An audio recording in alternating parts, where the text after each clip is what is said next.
Hello everybody and welcome to the Tall Tales podcast.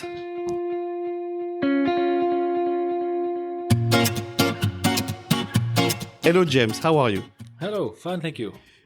So, for the people who do not know you, what is James doing in his life? Right now, I'm training and running the station Paceland at Högabygget, where we have a training facilities for Icelandic horses, all from young horse riding up to the elite level of any kind of sport in Gæðinga, breeding, whatever. And then, of course, we do a lot of clinics and courses for other people. But mainly right now, it's training time. It's that time of year where you're training the material that you have and working through the material that you think might be worth either showing in competitions or breeding shows or some selling. It's very different. So now it's time of the year of checking on things, how things are. Yes. And can you tell us a bit about you? Where do you come from? How did you end up riding? And how did you end up riding Icelandic horses? I'm born in Iceland, in Húsavík. If you've seen the film Eurovision, then that's my hometown. Okay. So yes. And my parents are actually both British, and they moved to Iceland back in '86. And I was born the following year. And there is a story of them going out to a farmer. Now, my parents are music teachers. Yes. And this farmer was a singer. So my mother accompanied him on many CDs and did some music work with him.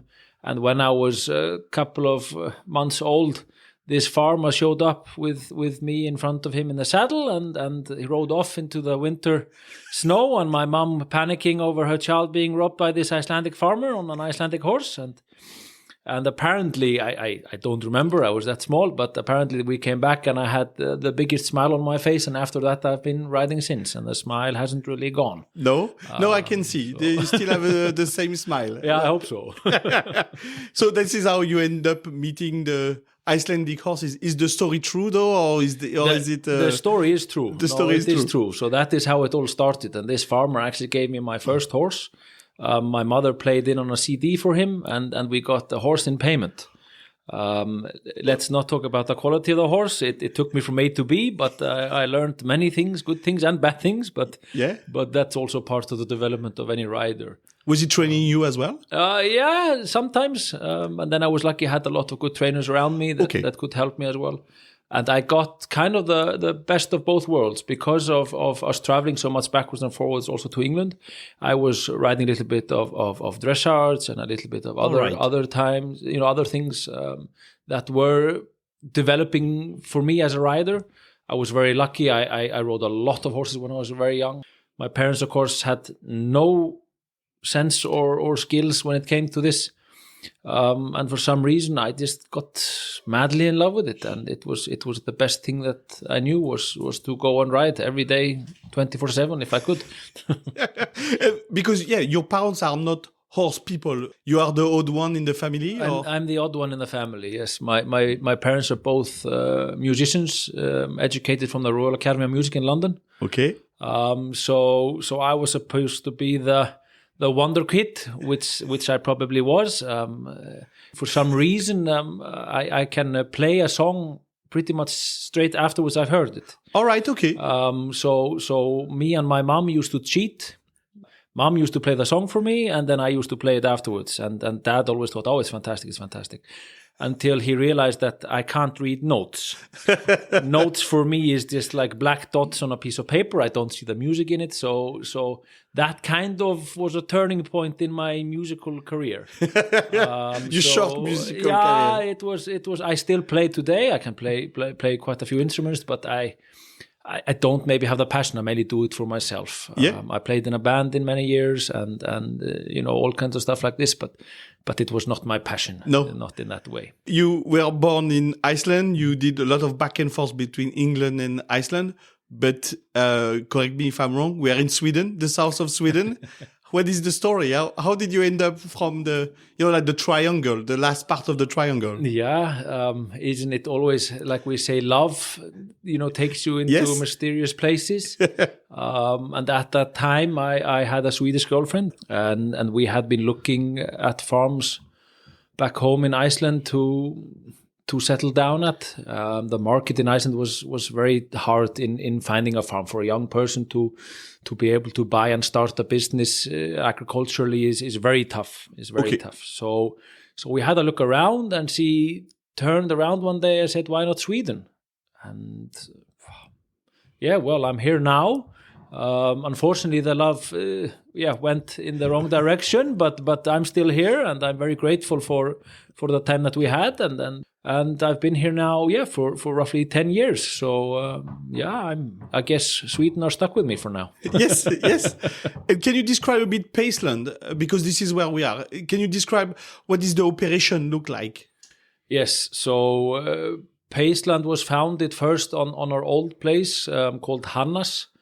And was mainly thought of as a training and sort of teaching facilities. Okay. Of course, mainly focused on Icelandic horses. Yes. It grew very fast. It kind of grew a little bit too fast, if I'm completely honest, because the farm that we had there was too small and the opportunities very limited. Luckily, we were close to a riding arena area where had an agricultural school called Bollerup. And I got access to the riding arenas there, so we could have some teaching there, and also close by another very nice arena. And then we started to figure out that the scale of the operation that we wanted, that the place that we had was too small. Okay. So 2 years afterwards, we found this place. We are mainly focused on the same things, but in a bigger scale. So a lot of coaching of riders of all levels, both here at home, and then I do a lot of traveling. I travel around most of Europe to do teaching. Last weekend you were in Norway. In Norway last weekend. So that was fun, and a long time since I've been in Norway. So that was good. And then, of course, training, like I say, breeding, the whole versatility of the Icelandic horse, we try and involve into the company as much as we can. But coaching and training of horses and competing has been our A game, or what we are focused on the most. Yes, okay. And breeding also? Yes, the breeding that we have a breeding name that I got given by a fantastic man called Bengt Dahl and Lisa Linneborg. Unfortunately, Bengt has passed away, but they have bred world champions themselves and had the breeding name Dalgården. And so that's where our breeding is recognized from today. So I took over that breeding name before he passed away to try and keep their name alive and their memory. They have helped me a lot through the last couple of years, and I'm very grateful for that. And a lot of our main broad mares are from that breed. And then we have a couple of mares that we have both bought from Iceland I had with myself, and then my partners have also some other mares. The newest edition is of course Valsa from Brøsarfsgården, the world champion, multiple world champion, fantastic mare. So she's here in breeding as well. So hopefully we see that the breeding goes good as well in the future. Yeah. Do you have any link with Iceland still? Yes, I have my, if you can call it, my bonus family at Lækjamót. Yes. So the story is that when I was at Hólar, I was struggling finding a place for practicum. The trainers that I used to train for had either moved abroad or weren't able to take anyone into that. So Ísólfur, who I call my brother from another mother today, he said to me one day, "Oh, would you be interested in going to Lækjamót?" And I said, yes, of course. So he drove me there, and I met with his father, Þórir Ísólfsson. Fell in love with the place and the people, and was there for about 8 years. They're fantastic people and fantastic horse people, of course, all of them. And they really, I got very close to them, and they are, family to me. And I still have a lot of contact with all of them. I've just taken out most of my breeding mares now because I felt like the prices in transporting horses is so expensive from getting them from Iceland to mainland Europe. Even though that I love it much more for the horses' sake, the upbringing is much bigger areas and running and the development of the horse. I think it's their natural habitat as well. Exactly. So, but like I say, I still have at least half a horse with Þórir, a young stallion, a brother to my Nordic champion Leikur Flækimót, and so he's still there. But yes, I have a lot of contact with him on business, of course, and breeding and visit them as much as I can. So. Yes. What is the last horse you bought? And when, obviously? That I myself bought or that I bought with someone? I will not be picky on the answer, so choose the one that have the good story. I would say it is probably Eldjárnan Hálfmáni. Over the time of COVID was just coming. Okay. So 2019. Okay. So we started looking with I got an opportunity with people that I felt quite safe with to do something quite special. Yeah. And so I started headhunting horses, which I thought would fulfill what we were after. Yes. Both for myself in competition and then looking in the breeding section. Okay. It's the two angle that you would look for. Yes. You look at. Sorry. Yes, that was so mainly, of course, Hallmann is a gelding, so he was, of course, mainly bought to try and get me into the World Championships fight, of course, and of course marketing strategy and so on. It's a fantastic horse. Yes. I had kept my eye on him for quite a long time, and I know Jakob and Helguna very well. So we had discussed sometimes if it would ever be an opportunity, if he might come up for sale then.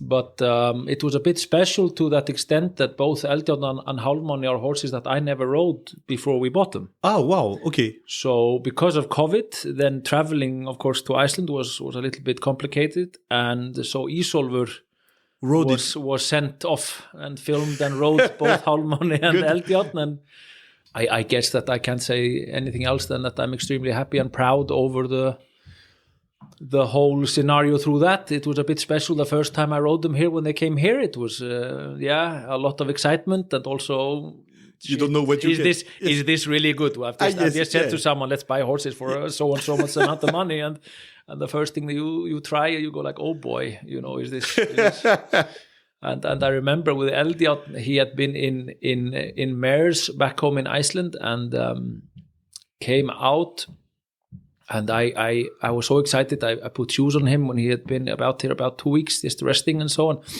And I couldn't wait anymore, so I put some shoes on him and I rode out on him, and I almost panicked because it did not feel like I was hoping in the way, of course, that the poor horse had just traveled and been in mares all summer, not in any training or anything like this. And I remember I got a little bit pissed off at myself, and I was like, of course it's not going to feel like he's some kind of a superstar straight away. He's, this is unfair, So I got off, and I remember walking back home, and usually when I get off a horse and walk them back, it's usually because I'm extremely happy and really, wow, I want to do, that's the signal. I can walk many kilometers back if the horse felt really good. Yeah.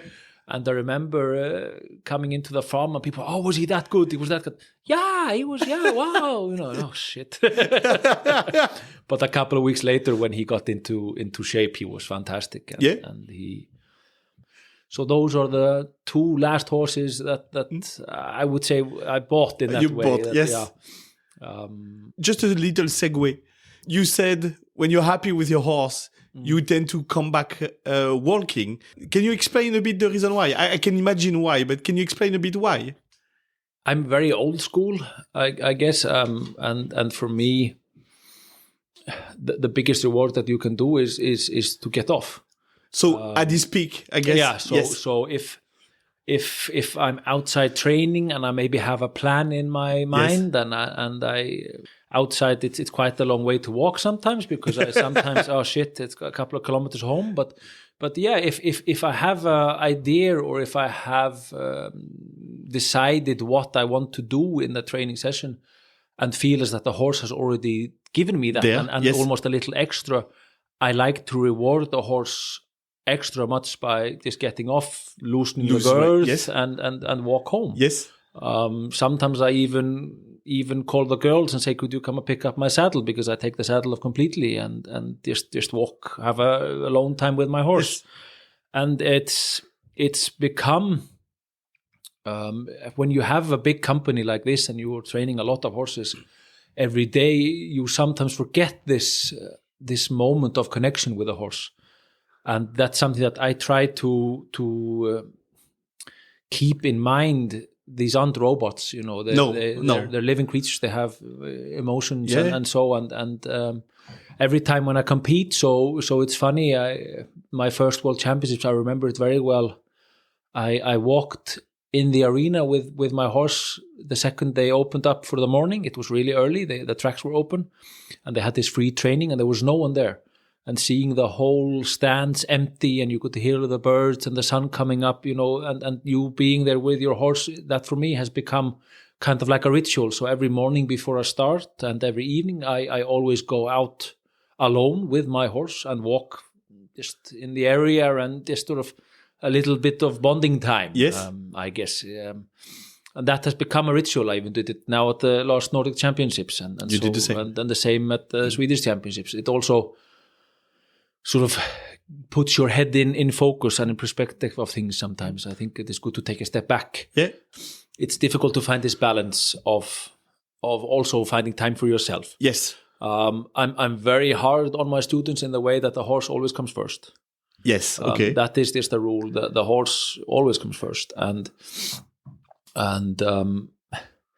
it's a difficult line. You're working with young people sometimes. You're working with parents. You're working with, you know, it is a lot of pressure. But the horse is well-being, and that is always first. And I think that people realize in the long term, if they have built up their horse correctly, then a competition is actually a piece of cake. Yes, okay. But I think that there's no such thing in my world as quick fix. Yeah. I'm all right. That's what I'm very old-fashioned in, that I try to make sure that each individual and each horse is so well prepared that when we arrive at the competition, we know what we're going to do. We have a plan, we have a system. Same thing for myself, like I say. That's maybe the biggest challenge, is to find that time for myself. Yeah. I think that we should give people our time and our knowledge. Yeah. You know, that's our goal. A fantastic person once said, his name is Eyjólfur Ísleifsson, one of, if I may call, the godfather of Icelandic horse riding, and of course Þóri's brother, so I got to know him quite well when I was at Lækjamót, of course. I remember very well when I was at Hólar, when he once said that the horse is perfect. That there's yeah. It's never the horse's fault. The horse is perfect from nature and how it is, and that your goal is to help as many horses and riders to come into a better understanding of each other. Right. And that is kind of what I have taken as my, if we can say, mantra or whatever. My goal is to try and help people to become better trainers and to get better understanding of the horse and the development of the horse under the process of training. So he always said that it was our responsibility as trainers to keep this message going. Yeah. And that is something that I admire very highly. And he still today is developing himself and his knowledge and education and teaching. Mm. So that's a role model I really appreciate having had in my life. Yeah. Is it to say that it's more than just the gait or more than just a better transition? It's more than that. Of course. I mean, I've said for quite a while now that what scares me in today's horse world is that I feel that we're losing a little bit. In Icelandic we say að vera góður hestamaður, to be a horseman.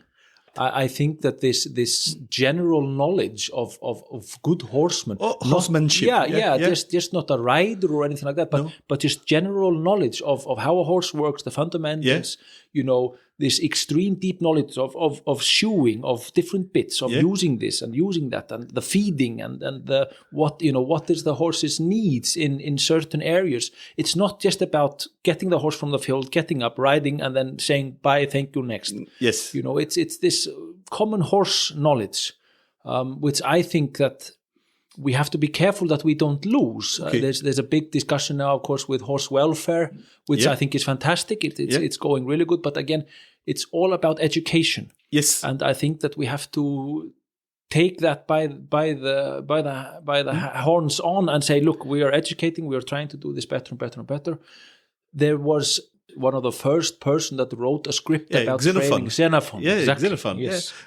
He wrote that the human being will never understand or fully be able to develop a horse to its capacity in their lifespan.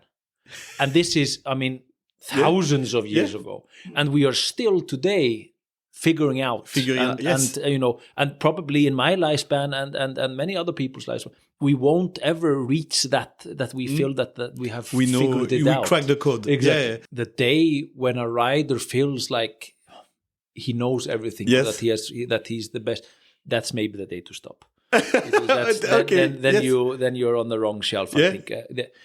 But what I think often is connected to, you know, really excelling in our sport or being there at the very, very top. It's this relentless hunger. For more. Always want more. And it doesn't mean that you have to win. No. You always want more. You always want to develop. You always want to find new ways or changing something just very slightly to get an even better result. And that's the wonderful thing about the horse world is that you know deep inside you maybe won a big championships and you feel like you're the king of the world. But you have this little thought in the back of your mind. Enjoy it while it lasts, but be ready for next year because it's game on again. Yes. And it's year after year. It's, you know, new horses, you know, and the only thing that you can control in this whole scenario is yourself and your horses. That's the only factor that you can actually develop or change or take forward.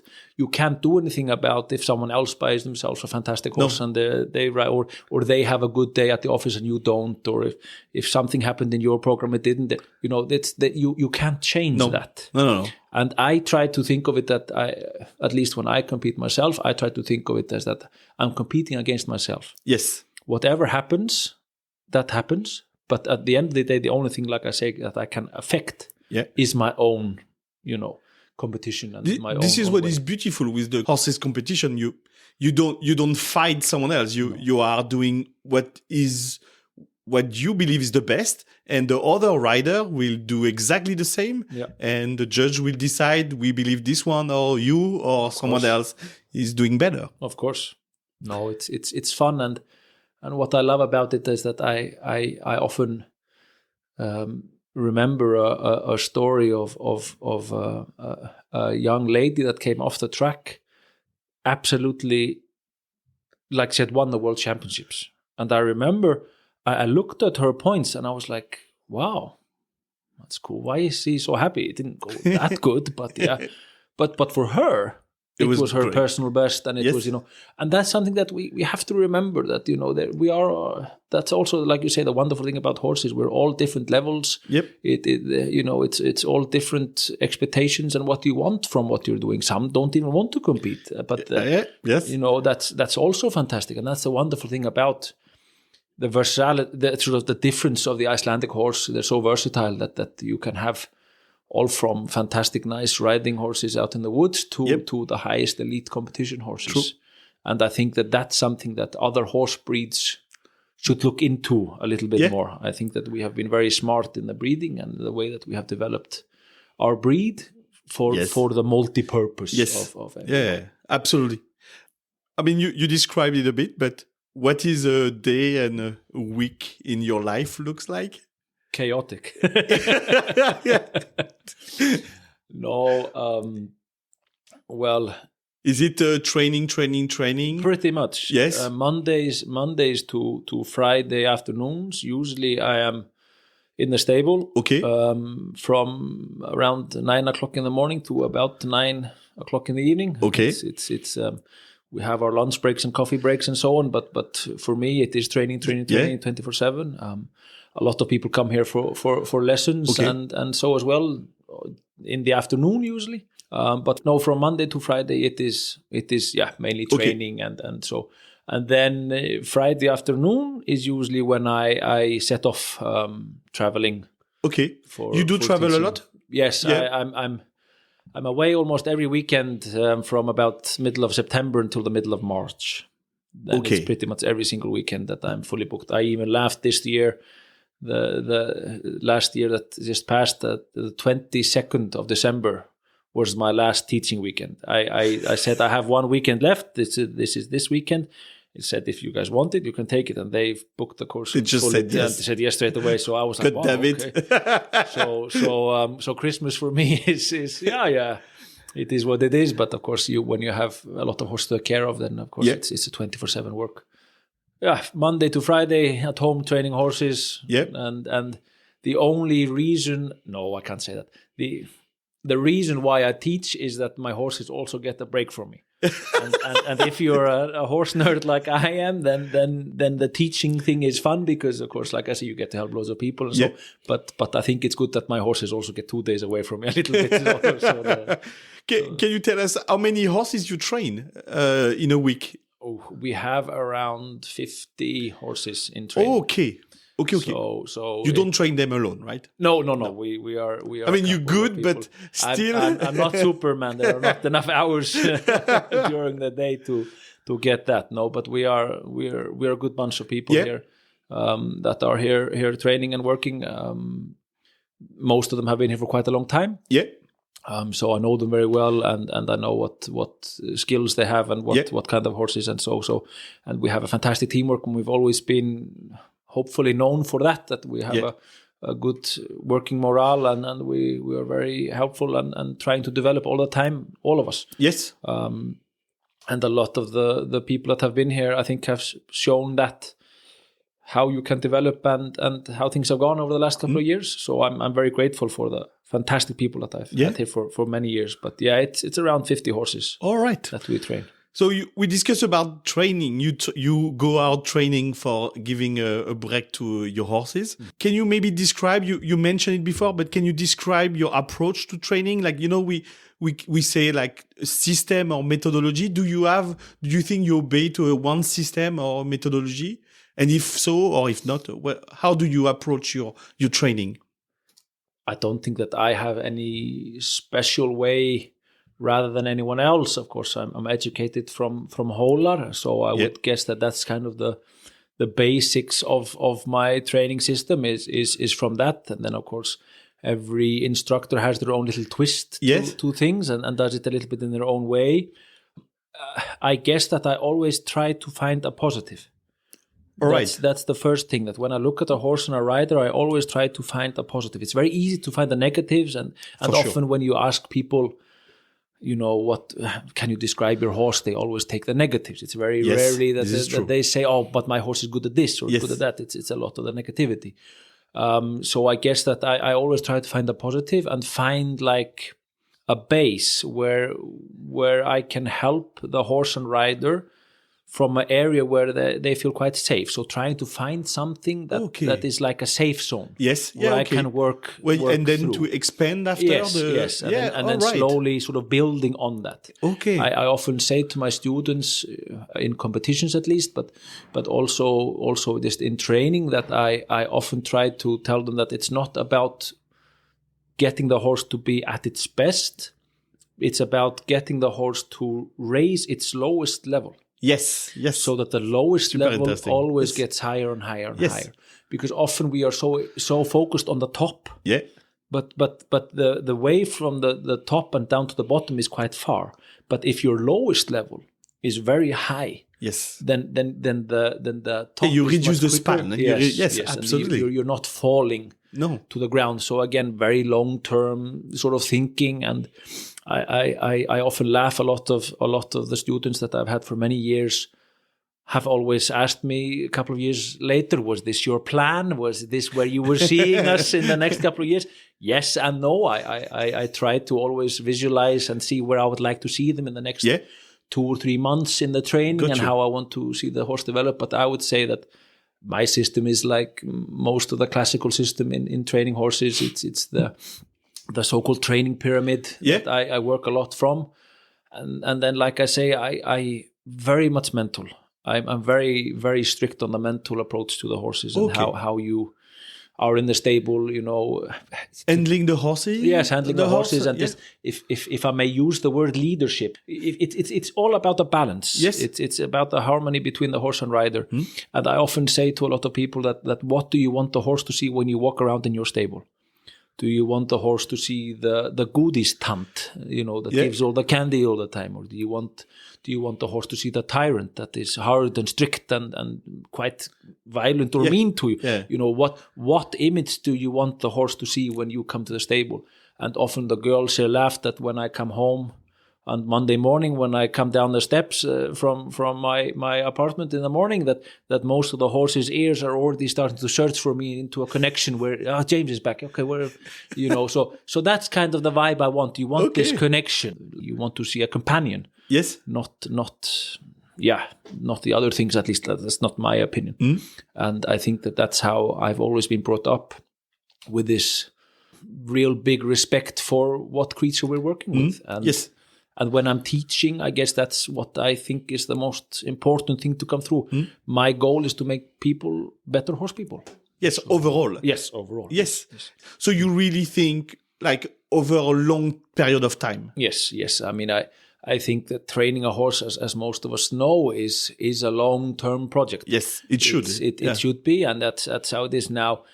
We humans, unfortunately, are very impatient. It should happen, yesterday, if possible. So I guess that it's not in our nature to.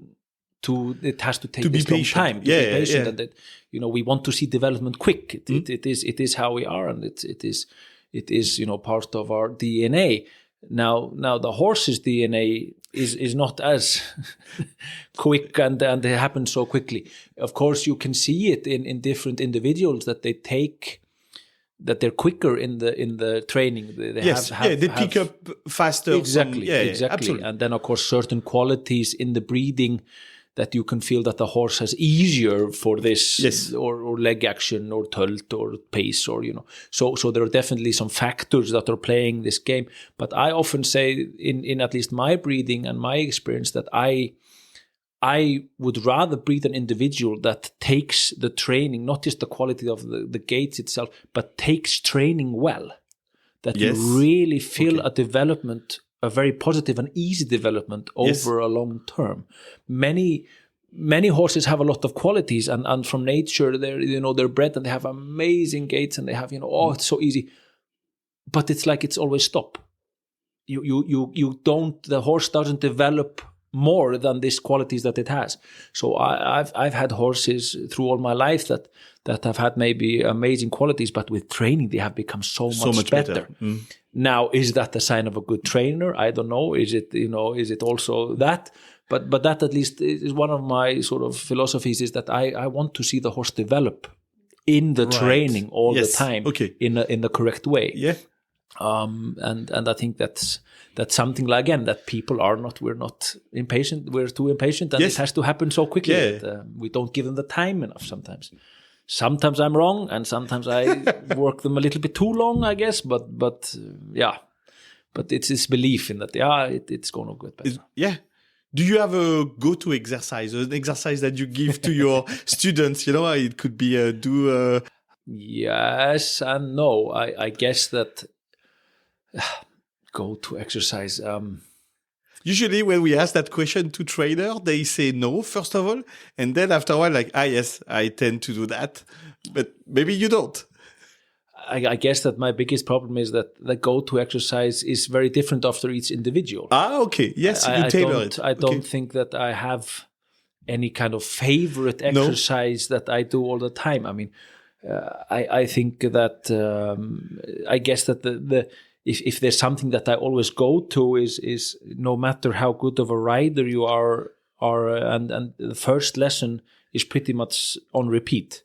Okay. I say the same thing to every single person. If you're a world championship rider or a completely new beginner, is it to set up the mindset and the frame of how I want to approach this this lesson or the horse.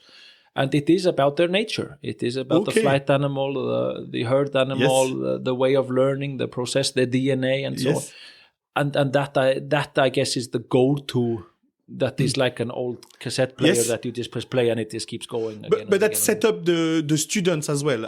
Okay, this is what it's all about. Yes. This is It gives you a little bit of an idea of the mindset of how I want to think and how Yes. to approach it, and also often sets the students up in a sort of curious, I know this, but where is this leading to? It gives Yes. this little bit more of sort of curiosity, and then it's easy to sort of push them in the right direction. Yeah. Some of the trainers, I should say, are saying like when they reach their peak, it's good to stop. And maybe the peak is at 20 minutes, it's at 10 or 30 minutes, but it's super useful to stop because the horse will take that, like you said, as a reward. But also some of the trainers say they will remember like, that was good. It went well. That was good. And I think it's important to just not work on the gait and, okay, this is the technique. It's more than just technique, I guess. Exactly. And that factor of you saying, I know that when you pay for a riding lesson, you expect to get your 40 minutes. And, you're Yes. saying, hey, really, Yes. Yes. But I've had scenarios, just like you're describing, where you feel like you have accomplished what you wanted to do, Yes. and you've maybe got 10 minutes left on the clock. That's it. And rather take a discussion with a rider afterwards about the development and so on, rather than riding more. Yes. It's. I often take a metaphor that it's like baking your own cake and eating it. So you bake the cake and you get so greedy because it looks so good. I'm just going to take a little bite. Yes. And then before you know it, the cake is finished. And it's done. And then you go, shit, I've got to bake another one for the course tomorrow because Yes. I ate it all up. And it's the same with the horse. You want to lead the horse in a sense of, still curiosity and development in their mind, that you're leaving them in a good place. Yes. That how, if you get off, how would the horse be when you take it out of the box Yes. the next day? Yeah. And that's always an important factor never to forget. There's this expression that practice makes perfect. You've heard this Yes. before, yes. Now I'm going to say something that people might think that I'm crazy. Bullshit. There's no such thing as perfect. According to who? Why? If you think something is perfect, then I might say, but that's perfect. In my that's the wonderful thing about the human brain, that we can have different opinions and we can agree to disagree. Yeah. But in my world, nothing is perfect. Now, practice makes something permanent. Oh, wow. Because the more you practice, the more good you get at it and the more permanent it becomes, because you repeat it in your brain, and so it becomes a permanent thinking process. Now, if that then turns into something that's perfect in your world, yes. fine, wonderful. But for me, practice makes permanent, not perfect. Like I say, it's all different from that. And that's something that I take with me, that the more horses I train, the more development of riders I see, you can see that the practice makes the things and the exercises more permanent. Permanent, yes. But not perfect. Yes, yeah. I've never seen a show, both in breeding or anything, where the marks 10.0 have come out as the final mark. No. You have seen moments Some that of them, are yes. perfect in that moment. Yes. But I've never seen... I've seen amazing horses and for sure they practice a lot. Exactly. Yes. And so that's what I mean with that. Practice makes things permanent, and it's the same with us. The more we practice, hopefully, the better we become, and the more permanent that becomes. It's the same as sad as it sounds. It's the same in the other direction. You can just as well, practice something that is not good, and you can make that permanently bad. Yes. Yes. So but that's at least how I try to think of it. I have a question. Do you yourself take lesson? Yes, I sure do. Yes? I take a lot of riding lessons,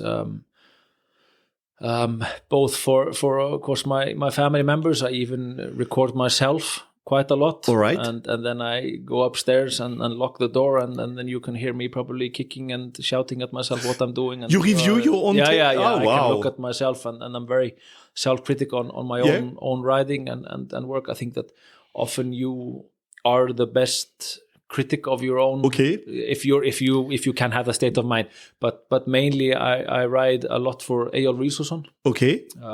I've had the privilege of managing to find places where he comes to, where I have managed to get my nose into the pool of people. I have a lot of help sometimes from Agnar Snorri Stefánsson, from Denmark. He has sort of been within reach always in big moments, at least competitions, and sort of and giving me sort of small comments here and there to help me get the most out of my horse in that scenario. Johan Hegberg comes here from the judge's point of view, gives me a good input on little higher, little lower shape here, work more a little bit of this and that. And then, of course, Ísólfur Lindar Þórisson. I speak to him a lot, and we always discuss training and what we can do better and where we're heading. And then I would say that my biggest mentor and sort of influencer in my riding over the last couple of years has been Þórir Ísólfsson, Ísol's father. Yes. Yeah, he is, for me, an amazing horseman and has this wonderful of approach of teaching of. I remember when I was there in practicum, he used to say to me, "Oh, well, work a little bit more on this or do a little bit more like that." And then he used to go and close the stable and go. And then I would see him sort of peeking through the barn door. Look, is he doing what you said? So what he said. Yeah, so this, again, curiosity that, he never said do this. No. But he said, you should maybe try a little bit like this and do it. So those, for me, are definitely the sort of forces of people that I use a lot sort of as ball planks, where I get ideas back and I get inspiration back. And I think it's important to always have someone with you that has knowledge and can help you develop, of course. But I would say that if I'm completely honest, I'm my hardest teacher myself. When I look at things, I can get really pissed off at myself that I don't think my riding is good enough, or I want to do something different, or why did I do it there? But I'm my own hardest critic. But I saw you riding. I can give you some some tips if you want. I'm happy to do that. But you record yourself. Yes. Okay. Yeah. This is super interesting. Like that way you get this external point of view, I guess. Yeah, a lot of people do it when they're competing. Yes. But I feel as the competition part. Yes, it's good to see, and if something went bad or good or so on, you see certain moments. But all of this you can prepare already in the training at home, and so that if you are on your toes, at least how I see it is that if there is something that you feel is not working good enough, then why wait until the competition track to now I can see it. Yes. Then rather record at home and check what's where is it going wrong. Yeah, we have all the tools at our disposal, iPhone or the phone or whatever. You can. So I think that's important. And then, when it comes to other trainers, I speak, of course, a lot with Jakob and Helguna. Yeah. Over the last couple of years as well. That's been a big turning point when it came to at least Hálmánni, of course. Yeah.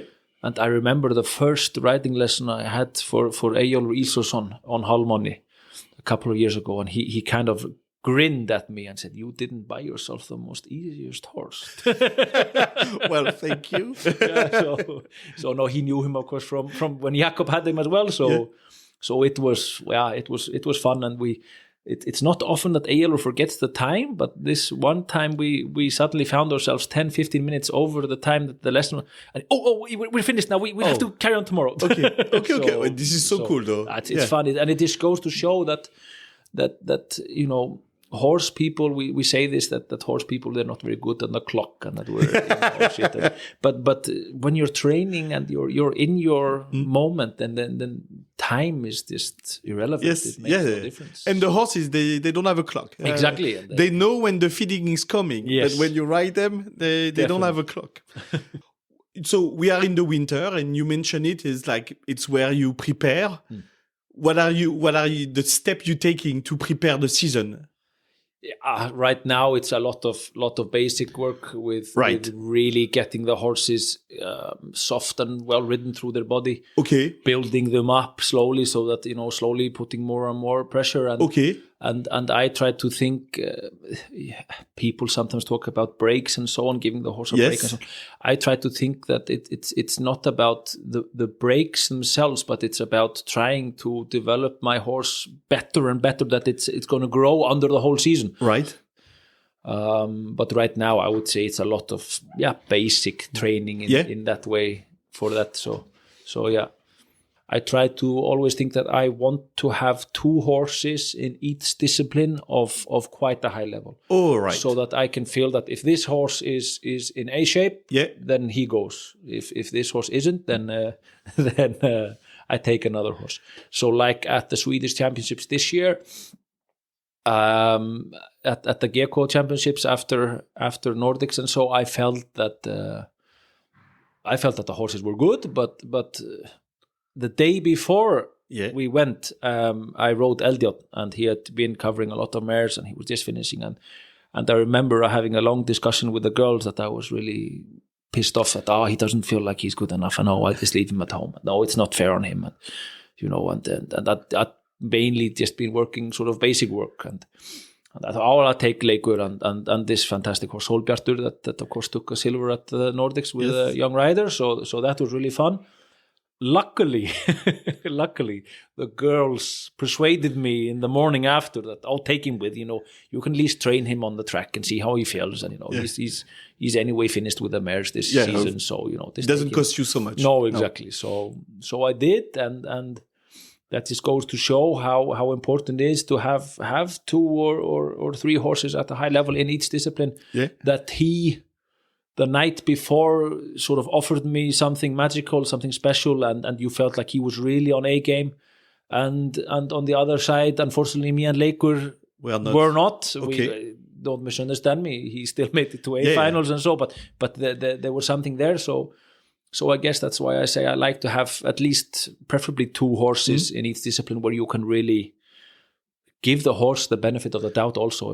No, this horse is not feeling up for it now, and then the other one will step in, hopefully. So, Thank you, James, for welcoming us in Paceland. And thank you, everyone, for listening. We will come back soon with a new episode. In the meantime, do not hesitate to share this episode. Thank you again, James. Thank you. Thank you for having me. And before we leaving you, we would like to mention that you can follow us on Instagram, The Tall Tales, for more news and stories. Goodbye. Bye.